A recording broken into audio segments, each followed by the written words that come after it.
can see why getting your LDL, or your bad cholesterol, down and your HDL, or good cholesterol, up can make a huge difference.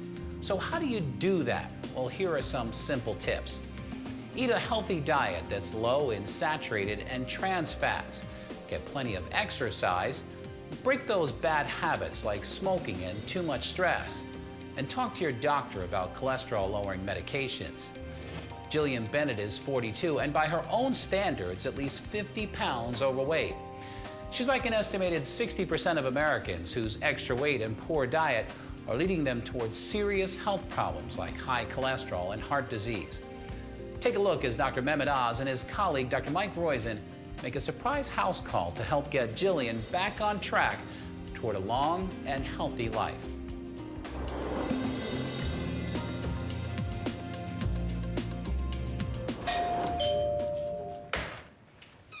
This gives house calls a whole new meaning. Dr. Mehmet Oz and Dr. Michael Roizen show up unannounced at Jillian Bennett's to make an unusual house call. Your physical starts today. One of the things about what we do in medicine is we spend most of our time looking inside of you, right? We listen to your heart, and we open your mouth up, and examining your horse. We do all those fun things. But in fact, a lot of the biggest changes happen from the world outside of you, not inside of you. That's why we're making a house call, as rare as they are. Yeah, right? So what we're gonna do is go through the kitchen, and we're gonna separate all the things that we think are good for you and put them on one table. Okay. Probably don't need a very big table for that. No. And then we've got this extra supersized table where we're gonna put the things that perhaps aren't in your best interest for Should you. we start to do that? Okay. I think this big one is gonna be needed for that. Yeah. We'll inaugurate it with this product. Okay. And we got your good foods will be on this table. Right. Mike, to the fridge.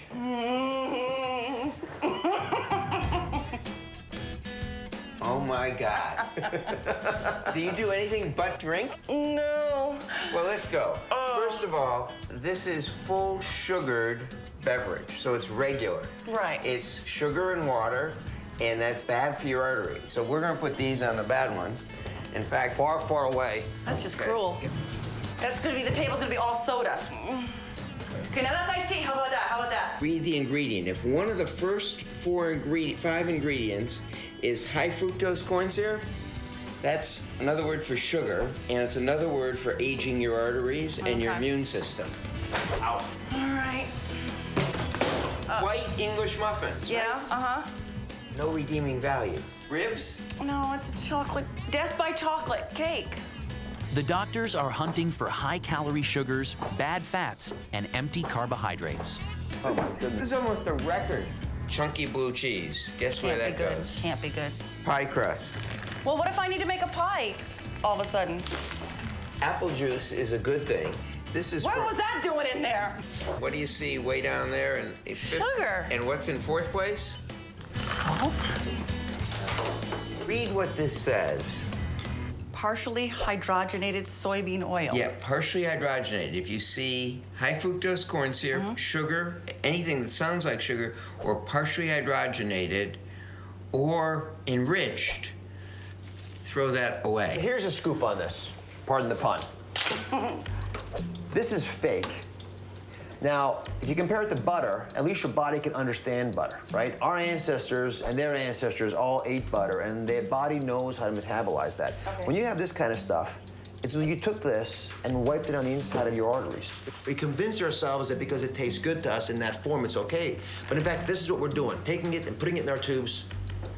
And that's what happens to Oh. it. That's what hardening of the arteries or atherosclerosis is all about.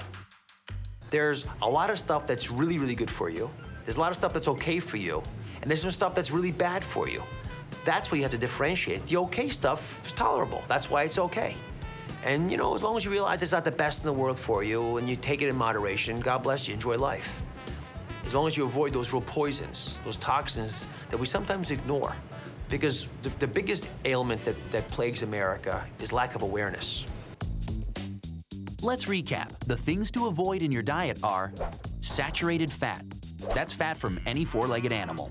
Trans fats. That's any hydrogenated oil. Sugar, or other sweeteners like high fructose corn syrup.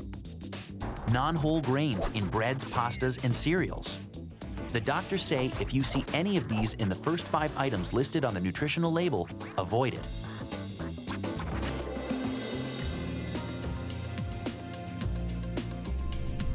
70% of your aging process is driven by what you eat, and we tell you specifically what you should be eating, and it's what your mom was telling you too. Basically, foods that come out of the ground looking the way they look when you eat them. 2 is exercise, but not just any old exercise. A pretty significant insight into what it really takes, which is half an hour a day of walking, 60 minutes a week of breaking a sweat, and 30 minutes a week of lifting weights. Pretty simple program. 3rd, there's some basic life issues, and that includes hypertension and obesity, which are the 2 major factors that can, we think, prevent some of the chronic ailments of aging. And lastly, don't poison yourself. Don't poison yourself with cigarettes. Don't poison yourself with stress. Deal with these environmental toxins in a more mature way. Hands above your head. Thank you so much. Thank you for having us in your life. I'll see you. Take care. Bye.